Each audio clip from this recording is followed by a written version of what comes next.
Ya, tentu kita kan ada tim kuasa DPR di MK, jadi perwakilan dari 9 fraksi.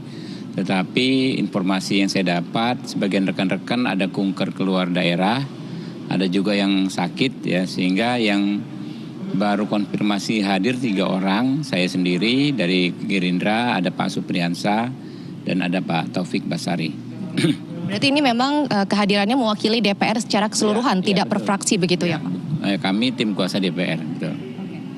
Lalu bagaimana Pak, kan selama ini DPR sendiri tegas menolak terkait dengan sistem proporsional tertutup, apa alasannya? Ya tentu ini merupakan kebijakan politik ya, ini terbuka atau tertutup seharusnya memang ranahnya bukan di MK tetapi di DPR. Karena ini bukan sengketa hak, juga bukan persoalan pidana yang harus diselesaikan di pengadilan, apalagi di MK. Kalau soal open legal policy, soal kebijakan politik, tentu tempatnya di sini di DPR untuk dibahas. Kami menyerap aspirasi masyarakat, ya. Sebagian besar masyarakat memang menginginkan tetap proporsional terbuka. Karena itu, saya pikir ada dua level itu. Satu, pembahasannya harus di sini. Kedua, memang kecenderungan masyarakat sebagian besar proporsional terbuka. Secara formal kita lihat 9 fraksi. Lalu kalau Anda ikuti media sosial maupun media mainstream, kemudian juga lembaga-lembaga survei, semua mengatakan masyarakat menginginkan proporsional terbuka. Jika nanti, karena kita kan masih belum tahu apa yang akan diputuskan oleh Mahkamah Konstitusi, namun jika hasilnya mengubah sistem pemilu menjadi proporsional tertutup, apa langkah yang akan dilakukan oleh DPR? Ya, saya pikir kalau sampai MK ya bisa merubah ke sistem proporsional tertutup akan terjadi persoalan yang besar ya.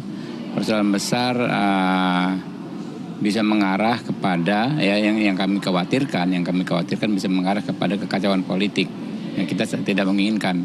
Tentu kita melihat dulu apa dampaknya di masyarakat. Setelah putusan tersebut disampaikan, baru DPR bisa mengambil langkah-langkah yang diperlukan. Sebelumnya DPR juga mengingatkan terkait dengan kewenangan yang dimiliki oleh DPR. Apa maksud kewenangan tersebut? Apakah bisa membatasi dari tugas-tugas MK sendiri, Pak? Ya, kita hanya mengingatkan MK ya dalam memutus sebuah perkara jangan sewenang-wenang membuat putusan hanya berdasarkan memiliki hak untuk memutus uji materi. Kalau yang dikedepankan pendekatan adanya hak tersebut, DPR juga memiliki kewenangan, ya, baik budgeting, kemudian juga dalam konteks penyusunan peraturan perundang-undangan dan dalam bidang pengawasan.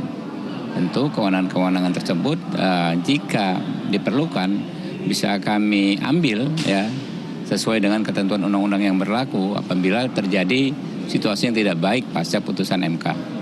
Secara keseluruhan sendiri apa Pak dampaknya bagi masyarakat apabila sistem pemilu ini berubah menjadi proporsional tertutup? Yang paling parah adalah masyarakat kehilangan hak ya untuk memilih anggota DPR secara langsung, tinggal memilih partai.